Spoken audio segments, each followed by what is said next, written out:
할렐루야. 우리 좌우 앞에 계신 분들과 인사 나누겠습니다. 3월 첫 주일입니다. 3월 한 달 주의 은혜가 가득하시기를 축복합니다. 우리 옆에 계신 분들 축복 인사 나누겠습니다. 길게 하세요. 길게. 부부끼리도 하셔야 돼요. 집에서 안 하니까 여기서라도 해야지 돼요. 그렇죠? 집에서도 안 하시죠? 부부끼리도? 여기서라도 길게 하셔야 됩니다. 주의 베푸시는 은혜가 여러분들의 삶과 가정 속에 3월 한 달 늘 가득하시기를 주의 이름으로 축원합니다. 하나님께서 복 주시기를 즐겨 하시니 하나님이 베푸시는 복이 여러분들의 삶 가운데 반드시 넘쳐나게 될 줄로 믿습니다. 3월이 되면은 만물이 싹 트는 그런 계절입니다. 벌써 날씨가 우리가 이야기하죠. 푹해졌다. 그런 느낌이 확 들어요. 날씨가 푹해졌다. 그래서 이제는 외투를 벗고 이제 기지개를 펴는 계절이 되어졌습니다. 계절만 그런 게 아니라 우리들의 신앙도 겨우내 움츠렸던 부분들은 없었는지 다시 한번 살펴보고 겨울이 되면 이제 봄옷을 이제 이 시기쯤 되면 봄옷을 꺼내가지고 먼지를 털고 그러면서 이제 옷을 입을 준비를 하고 하잖아요. 그것처럼 우리들의 신앙에도 털어낼 먼지는 없는지 좀 살펴봐야지 돼요. 먼지가 쌓여 있는데 먼지가 하도 많이 쌓여 있으면 먼지가 쌓인지를 몰라요.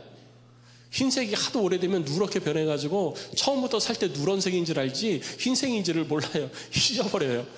그러니까 그런 옷들 꺼내가지고 먼지 다 일단 털고 그리고 그냥 푹 세제 넣어가지고 그냥 푹 삶아가지고 하얗고 깨끗한 옷으로 확 바꿔가지고 이제 입어야 기분도 좋잖아요.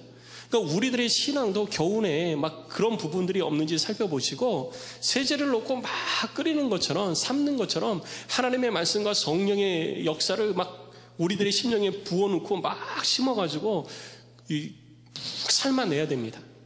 푹 삶아내야 우리들의 심령이 새로워지는 거예요. 우리들의 심령이 새로워지는 것은 다른 걸로 되는 게 아닙니다. 말씀과 성령의 능력으로 되어지는 줄로 믿습니다. 그래서 여러분들의 이 움츠러졌던 이 영적인 부분들을 이제는 말씀과 기도로 다시 한번 새롭게 막 삶아내야지 돼요.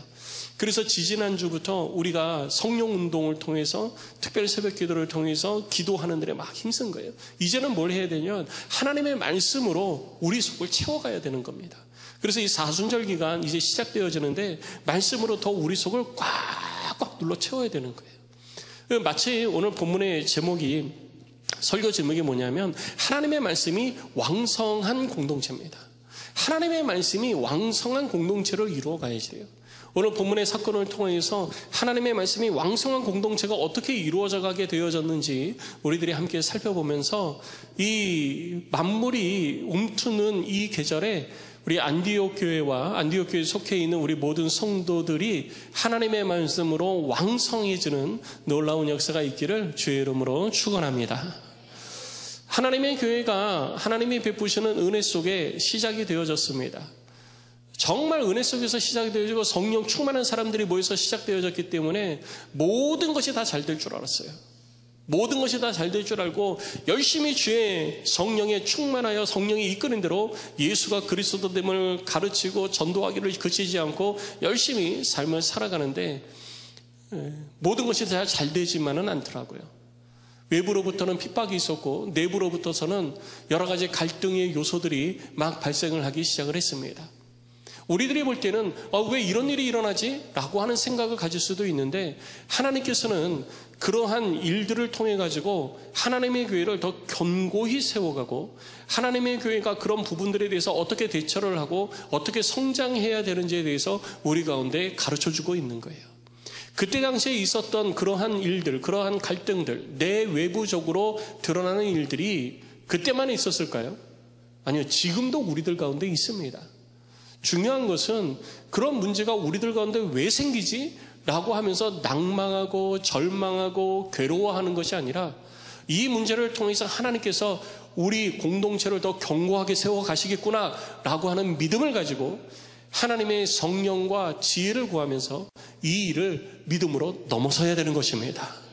그때 우리 공동체가 견고해지기 시작하는 거예요.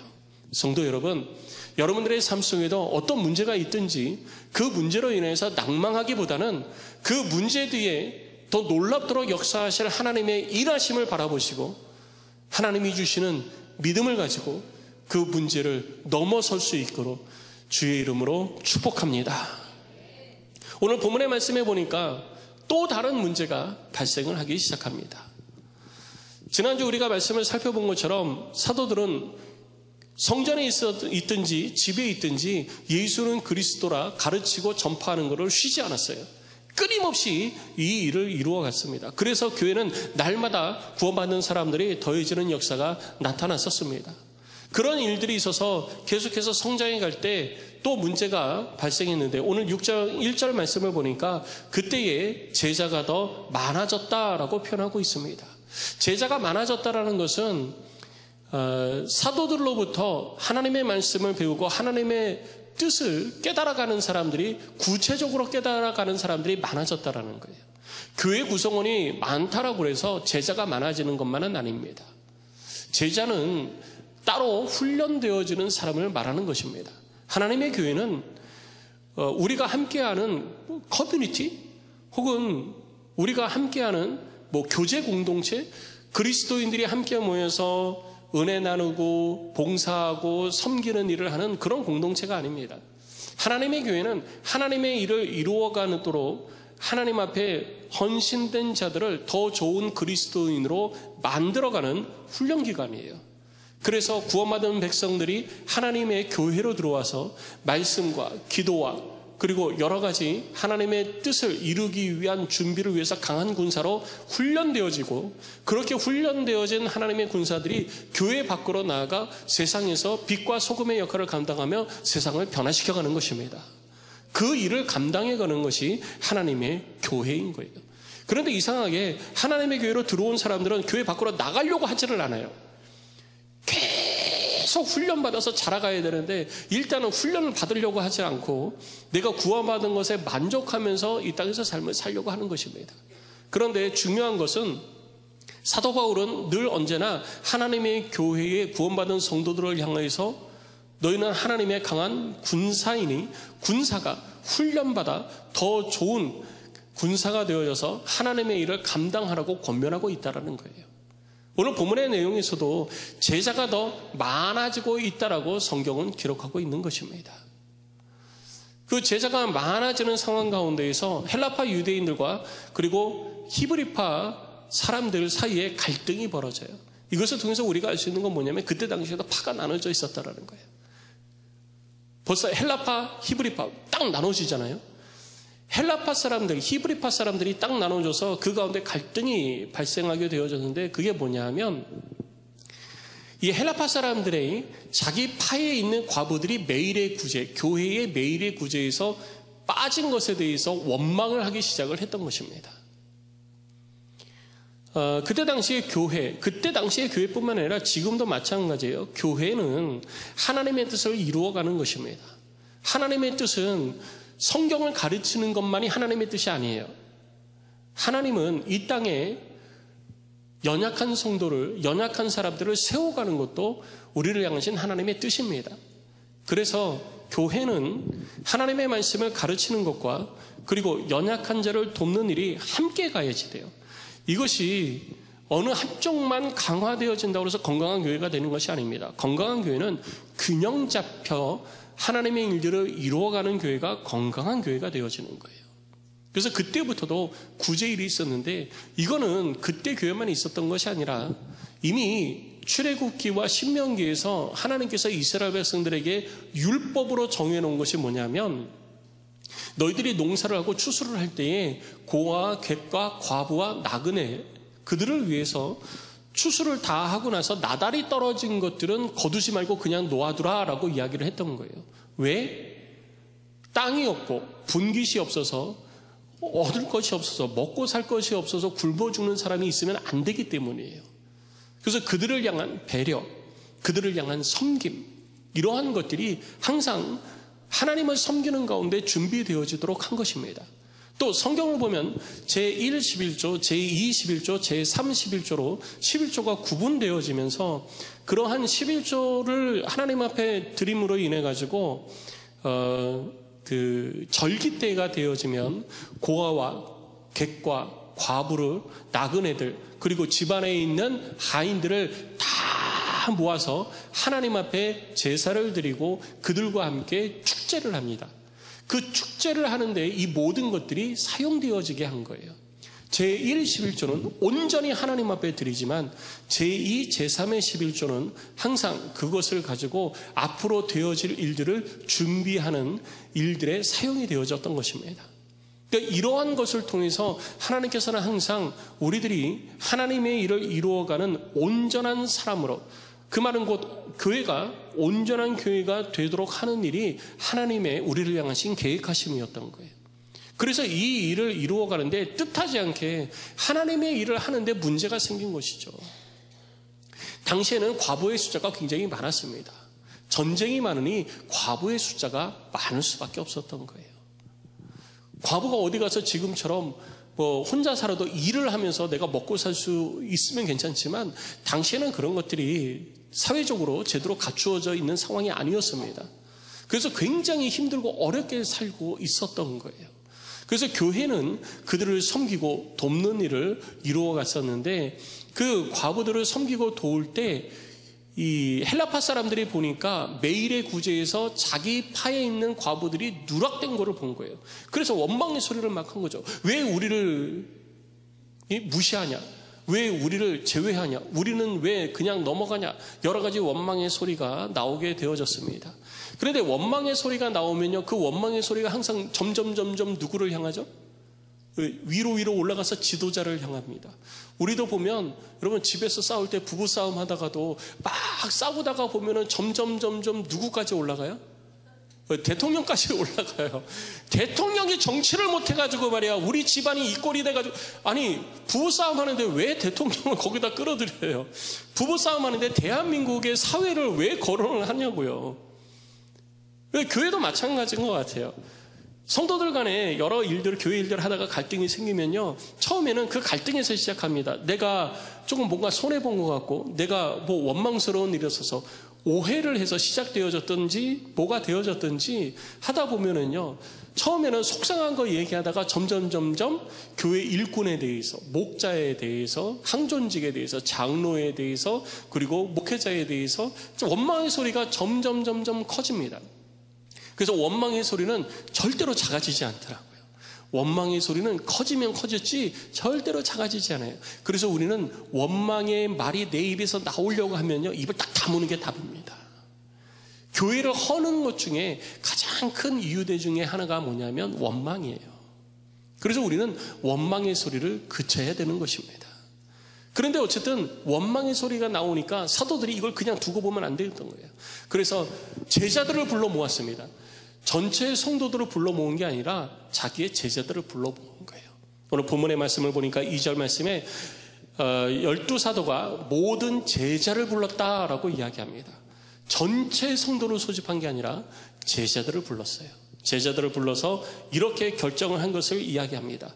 우리가 하나님의 말씀을 제쳐놓고 접대를 일삼는 것이 마땅하지 아니하리. 형제들아, 너희 가운데서 성령과 지혜가 충만하여 칭찬받는 사람 7을 택하라. 우리가 이 일을 그들에게 맡기고 우리는 오로지 기도하는 일과 말씀 사역에 힘쓰리라 라고 선언을 하죠. 자, 이 사도들의 선언은 아까도 말씀드렸듯이 교회가 성경만 가르쳐야지 이 가난한 사람, 연약한 사람을 돕는 거는 이거 하면 안 되겠다 해가지고 이거를 금지시킨 게 아닙니다. 뭐냐면 이거는 교회 안에 여러 구성원들이 있는데 그 구성원들의 교회 안에서의 역할에 대해서 이야기를 하고 있는 거예요. 기계가 돌아가기 위해서는 정확한 위치에 정확한 나사와 톱니바퀴가 꽂혀 있어야 돌아가는 것입니다. 그것이 작은 것이 되어졌든지 큰 것이 되어졌든지가 문제가 아니에요. 정확한 자리에 정확하게 꽂혀서 자기에게 맡겨진 역할을 할 때 그 전체 기계가 잘 돌아가게 되어지는 것이죠. 교회도 마찬가지입니다. 그래서 고린도전서를 통하여서 사도 바울은 교회 안에 모든 성도가 바로 지체가 되어져서 각 지체는 각자에게 주어진 역할을 감당할 때 교회가 건강해질 수 있음을 우리 가운데 가르쳐 준 거예요. 사도들이 얘기하는 것은 사도의 역할이 있고 또 사도의 역할이 아닌 게 있음을 가르쳐 주는 것입니다. 사도들의 역할이 뭐였냐면요, 기도하는 것과 하나님의 말씀을 가르치는 것이었어요. 왜 이게 사도의 역할이 있냐면요, 교회에서 무엇을 가르치겠어요? 하나님의 말씀을 가르쳐야 됩니다. 그리고 예수님에 대해서 가르쳐야 돼요. 그럼 교회 안의 구성원 중에 하나님의 말씀과 예수님에 대해서 가장 잘 아는 사람이 누구예요? 사도들이죠. 가장 예수님에 대해서 잘 아는 사도들이 예수님에 대해서 가르쳐야지, 사도들이 예수님에 대해서 가르치지 않고 다른 거하고 예수님에 대해서 잘 모르는 사람들이 예수님을 가르치면 교회가 어떻게 되겠습니까? 엉뚱한 방향으로 가게 되어지는 것이죠. 물론 사도들이 모든 일을 다 하면 좋습니다. 그런데 육체의 옷을 입고 있는 동안에 우리는 물리적인 환경 가운데 제한을 받아요.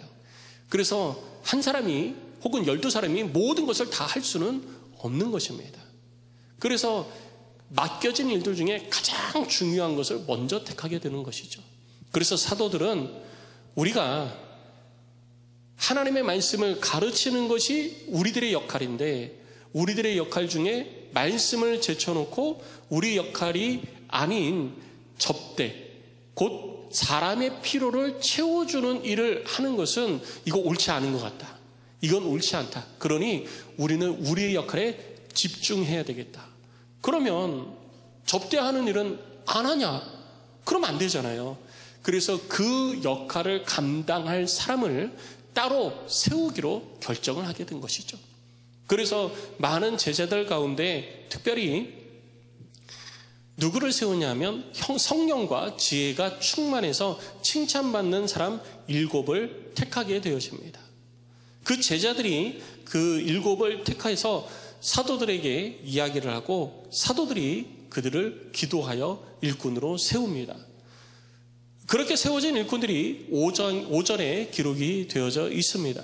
그렇게 세워진 일꾼들이 바로 스데반, 빌립, 브로고로, 니가노르, 디몬, 바메나, 그리고 니골라를 세우게 되어졌던 것이죠. 니골라는 유대인은 아닙니다. 마태복음을 통해서 우리들이 살펴본 것처럼 당시에 유대교들도 선교를 했어요. 유대교를 전파를 했던 것입니다. 그래서 이방 사람들 중에 유대교를 믿는 사람들이 있었던 거예요. 안디옥 지역에서 유대인은 아니지만 유대교의 전도를 통해서 유대교에 입교를 했던 사람이 예수를 알고 예수를 믿게 된 거예요. 그래서 그 사람이 교회에서 훈련받는 제자가 되어졌는데 그 중에 한 사람이 바로 니골라였던 것입니다. 그러니까 니골라는 원래 유대인은 아니었던 거예요. 그러니까 하나님의 교회는 단순히 유대인들로만 구성이 된 것이 아니라는 것을 우리가 여기서 볼 수 있는 것이죠. 하나님의 교회의 구성원은 예수 그리스도를 주로 고백하고 하나님의 영으로 충만한 사람, 그 사람이 바로 하나님의 교회의 구성원이 되었다는 것을 오늘 본문에서도 볼 수 있는 것입니다. 이렇게 세워지고 교회에서 각자가 교회에 맡겨진 역할을 잘 감당하기 시작을 했습니다. 그렇게 되어질 때 오늘 본문의 말씀에 나타난 결과가 뭐냐면 하나님의 말씀이 왕성하여졌다라고 기록하고 있습니다. 이것이 바로 교회에 이루어가야 될 하나님의 방향이고 뜻인 것입니다. 구제가 왕성하게 이루어졌다, 접대가 왕성하게 이루어졌다 하는 것이 아니라 각자의 역할을 감당하다 보니 하나님의 뜻이 교회를 통해서 크게 이루어졌는데 그것이 뭐냐면 하나님의 말씀이 왕성해졌다라고 말하고 있는 거예요. 그리고 예루살렘에 있는 제자의 수가 심히 더 많아지고 허다한 제사장의 무리도 이 도에 복종했다라고 성경은 기록하고 있는 것입니다. 자, 이 일을 통해서 우리가 바라봐야 될 결과를 살펴보는 거예요. 그게 뭐냐면 하나님의 말씀이 왕성하여졌다라는 이것이 우리들의 삶과 우리들의 교회도 나타나기를 원한다는 것이죠. 저는 우리 안디옥 교회가 하나님의 말씀이 왕성한 교회가 되어지기를 간절히 소망합니다. 여러분 속에도 하나님의 말씀이 왕성하여지시기를 주의 이름으로 축복합니다. 그럼 우리가 그냥 가만히 있어도 우리 속에서 하나님의 말씀이 왕성해지고 우리 교회가 하나님의 말씀이 왕성한 교회가 되냐? 그러지는 않아요. 그러면 어떻게 하나님의 교회가 하나님의 말씀으로 왕성한 교회가 될 수 있는가? 세 가지 부분에서 살펴보고자 하는 것입니다. 먼저 첫 번째는 2절에 기록되어 있는 것처럼 사도들과 함께하는 사도들의 제자가 있었다는 것을 볼 수 있는 거예요. 성도 여러분, 우리는 예수 그리스도의 제자입니다. 목사님, 저는 이제 예수님 믿고 구원받았는데요. 아직 제자는 아닌데요. 라고 할지 모르지만 내가 예수를 믿고 구원받은 사람이 되어지는 순간 우리는 그리스도의 제자가 되어진 거예요. 단지 뭐가 아직 부족하냐? 훈련이 아직 부족한 거죠. 초등학교 1학년이 초등학교 6학년보다 많이 알겠습니까? 많이 모르죠. 모르는 게 당연한 거예요. 그럼 초등학교 1학년은 초등학생이 아니에요? 초등학생이에요. 근데 너무 부족한 것뿐이죠. 그럼 뭐 해야 됩니까? 훈련해야 되는 거예요. 공부해야 되는 것이죠.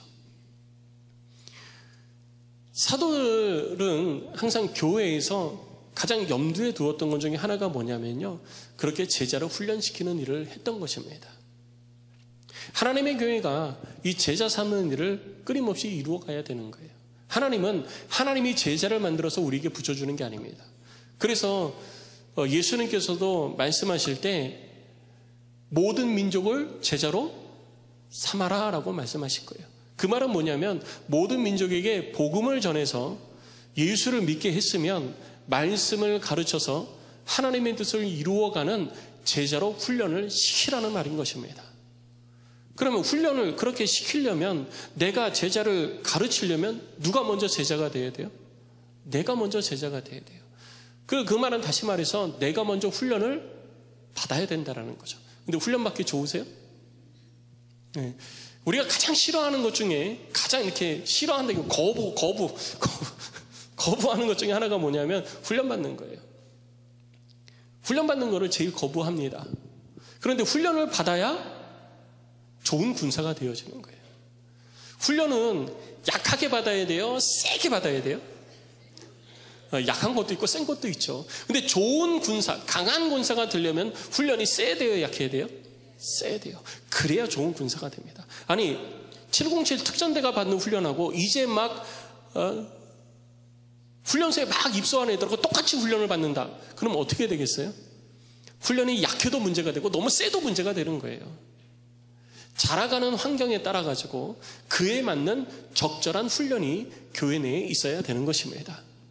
그래서 항상 우리는 내가 먼저 제자가 되기 위해서 노력을 해야 되고, 또 내가 제자를 삼아서 제자를 키우려고 노력을 해야 되는 거예요. 제자는 어떻게 만들어지느냐? 바로 하나님의 말씀을 통해서 만들어지는 것입니다.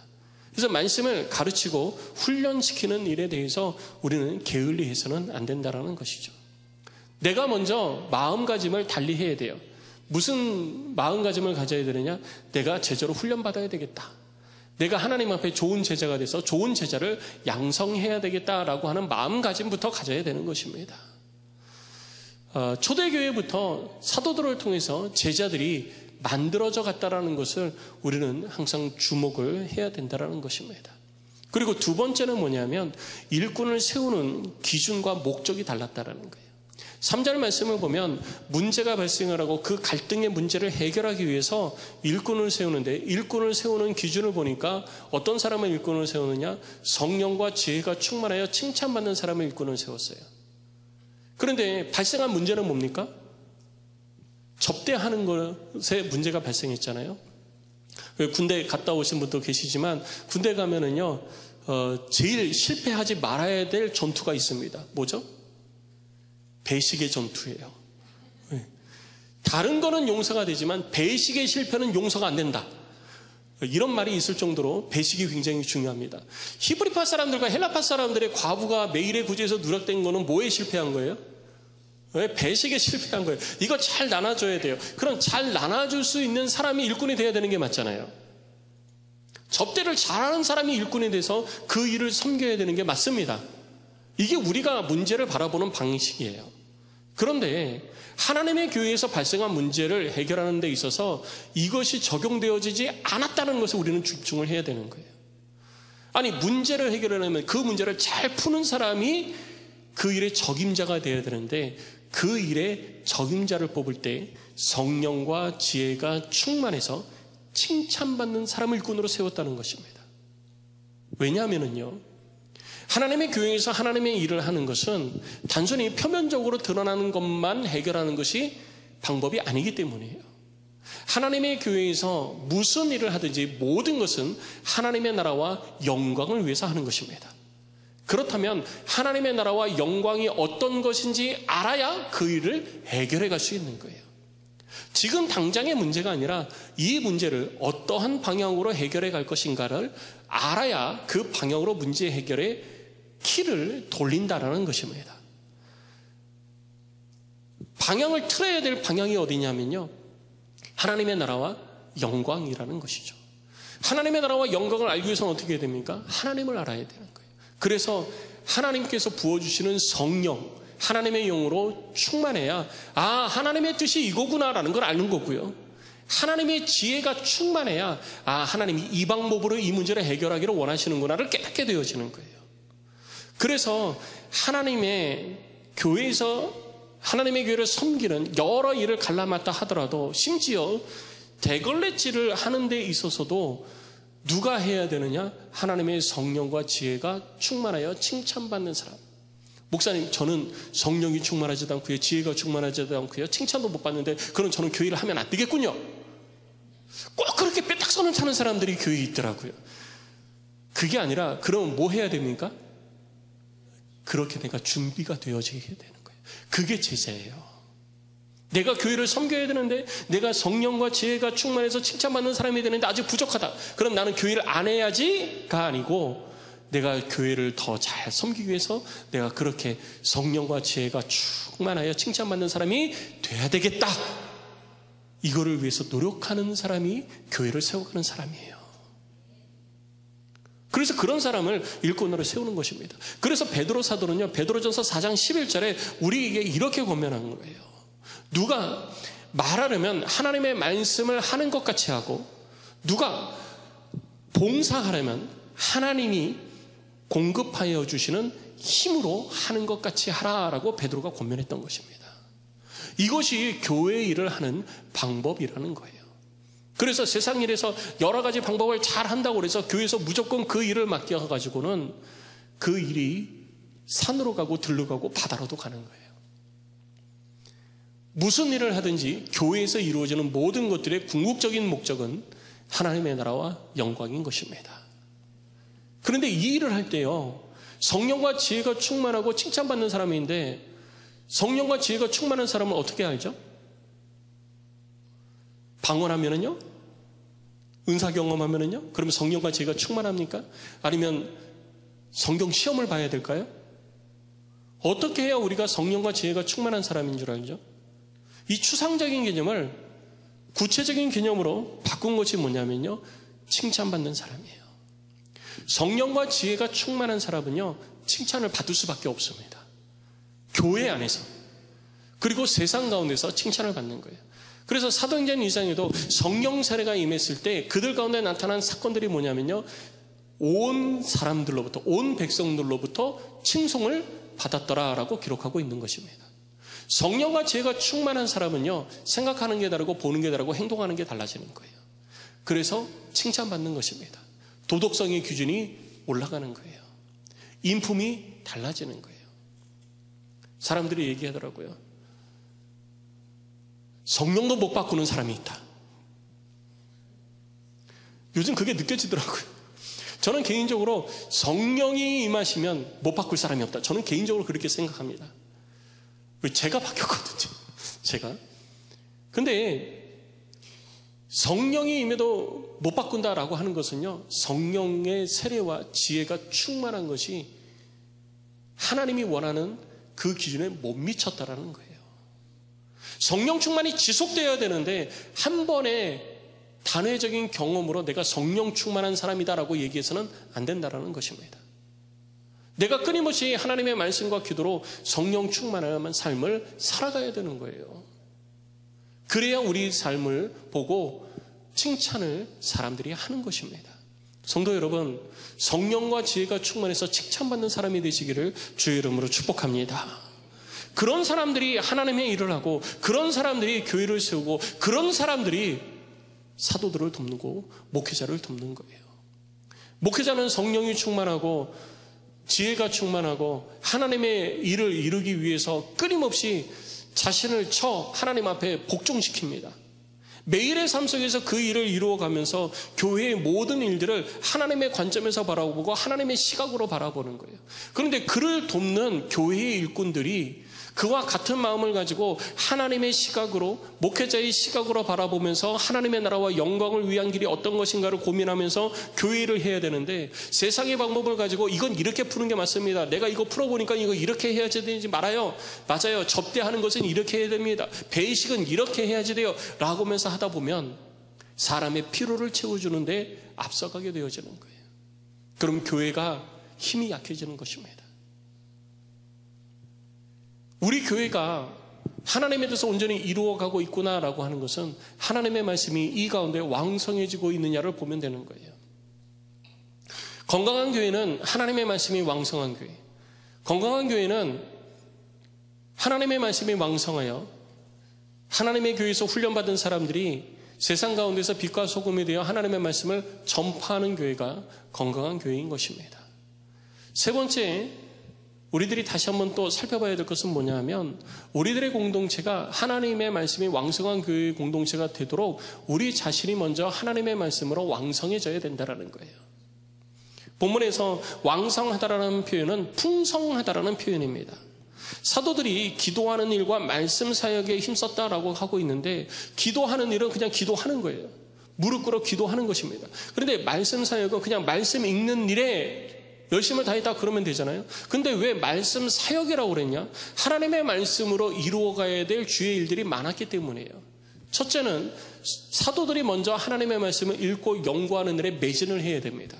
그래서 저도 저뿐만 아니라 우리 모든 목회자들이 하나님의 말씀을 읽고 연구하는 일에 매진하도록 저는 끊임없이 다그쳐요.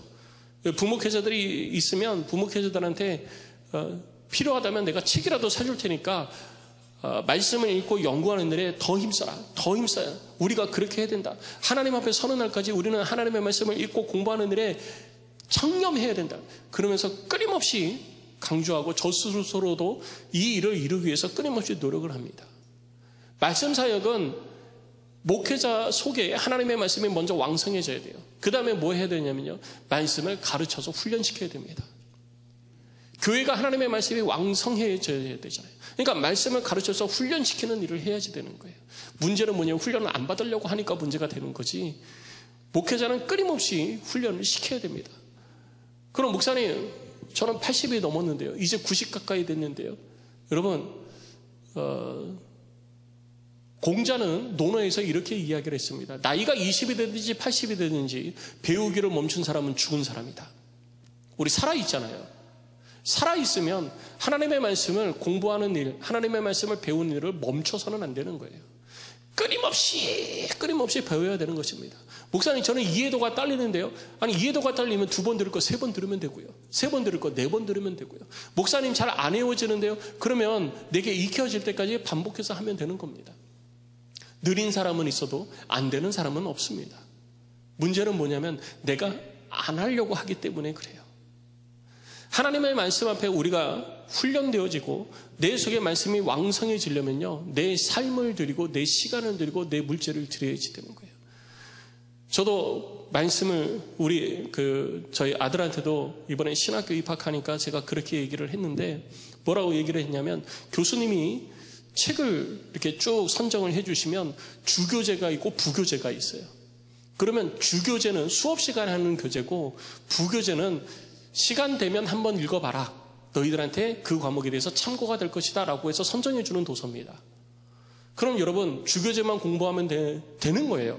주교재만 공부해도 시험은 거기서 다 나옵니다. 근데 저는 우리 아들에게 그렇게 얘기했어요. 바울이한테. 야, 주교재만 하면 안 되고 부교재까지 다 사라. 굶어도 사야 된다. 저도 그렇게 했어요. 저도 대학 다닐 때 주교재뿐만 아니라 주교재가 2권이면요, 부교재는 6권, 7권 돼요. 다 샀어요. 굶어도 샀어요. 그래서 그렇게 책을 사서 읽었기 때문에 그 책이 제가 만들어지는데 있게 되어진 이 초석이 되어진 거고요. 그렇게 공부를 하려고 했어요. 그런데도 여전히 부족해요. 지금도 여전히 끊임없이 노력을 하고 있습니다. 굶어도 사야 돼요. 굶어도. 지금도 그렇게 강조를 하고 있습니다. 목회자가 먼저 그렇게 해야 되고요. 두 번째는 그걸 가르쳐야지 돼요. 안 배우려고 하죠. 안 배우려고 하고 훈련이 힘들어서 안 하려고 해도 끊임없이 이거를 가르쳐야 되는 것입니다. 그래서 디모데후서 3장 14절에 너는 배우고 확실한 일에 거하라 라고 사도 바울이 권면을 해주고 있는 거예요. 배워야 뭐가 뭔지를 알고 배워야 내가 어디에 발을 딛고 서야 할지를 알잖아요. 경험을 가지고 배웠다고 하면 안 됩니다. 경험을 가지고 배우는 게 아니고요. 말씀을 읽고 공부해서 익혀가는 것입니다. 그리고 내가 그렇게 해서 배운 것을 내 삶 속에 살아내는 것이 그것이 신앙생활이에요. 하나님의 말씀을 배워서 배운 말씀을 삶 속으로 살아내야 되는 거예요. 그것이 뭐냐면 하나님의 말씀이 내게 왕성해지는 거예요. 말씀이 왕성해진다는 건 말씀의 능력이 경험되어지는 거거든요. 말씀의 능력이 경험되어지고 기사와 표적이 내 삶 가운데 나타나게 하는 것입니다. 그래서 말씀을 듣고 배우는 일에 우리는 창념하라고 말하는 것입니다. 직장생활을 하기 때문에 목회자는 이 일에 창념할 수 있어요. 하지만 일반 성도들은 이 일에 창념하기가 어렵습니다. 그래서 교회에서 정한 시간에라도 열심히 공부하는 일을 계속해야 된다는 것을 우리에게 가르쳐주고 있는 거죠. 성도 여러분, 20년, 30년 신앙생활을 했어도요, 내가 하나님의 말씀을 배우고 훈련하지 않으면 헛것입니다. 우리는 여전히 어린아이 신앙에 머물러 있는 거예요. 보고 들은 것은 많아서 흉내는 낼 수 있을지 모르지만 우리들의 삶 가운데 말씀의 능력을 경험할 수는 없습니다. 주워 들은 것을 가지고서 이것이 내 속에 말씀이 왕성하다라고 표현해서는 안 됩니다. 주워 들은 것으로 하지 마시고요. 여러분들이 하나님의 말씀을 더 깊이 있게 또 그 말씀을 통해서 우리에게 말씀하시고 내게 말씀하시는 하나님에 대해서 온전히 깨달아서 하나님의 일을 여러분들의 삶 속에 이루어가므로 목회자가 먼저 말씀이 왕성하여지고 성도들의 속에서 삶에서 하나님의 말씀이 왕성해졌을 때 하나님의 교회가 하나님의 말씀이 왕성한 교회가 될 수 있는 것입니다. 하나님의 말씀이 왕성한 교회는 하나님이 만들어주는 게 아니에요. 우리가 만들어가는 것입니다.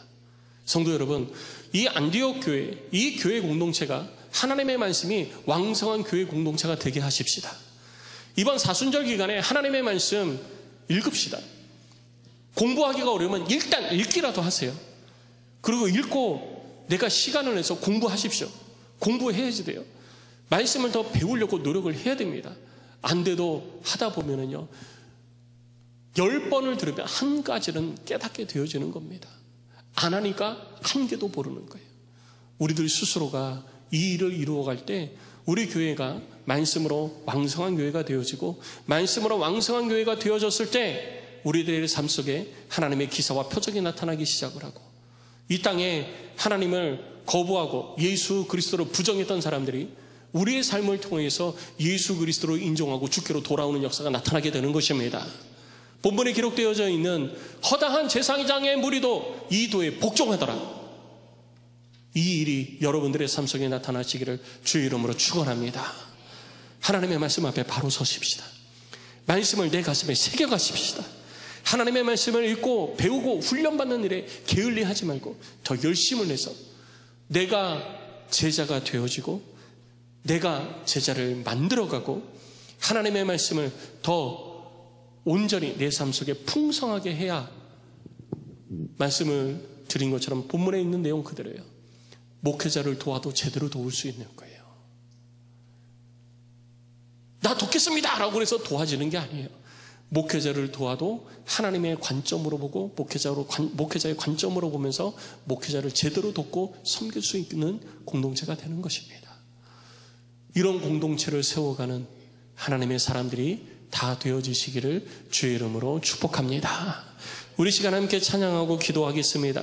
이 시간 함께 찬양하고 기도할 때 우리 말씀을 기억하면서 두 가지 기도 제목 가지고 함께 기도합니다. 먼저는 하나님 내가 사람의 필요를 채우며 우선이 되지 않도록 하겠습니다. 먼저 그의 나라와 그의 의를 이루어가는 삶이 내 삶의 방향이 되고 목적이 되게 하여 주옵소서. 두 번째, 성령과 지혜가 충만하여 칭찬받는 육군이 되어 목회자를 도와 말씀이 더 왕성한 공동체를 이루어 가겠습니다.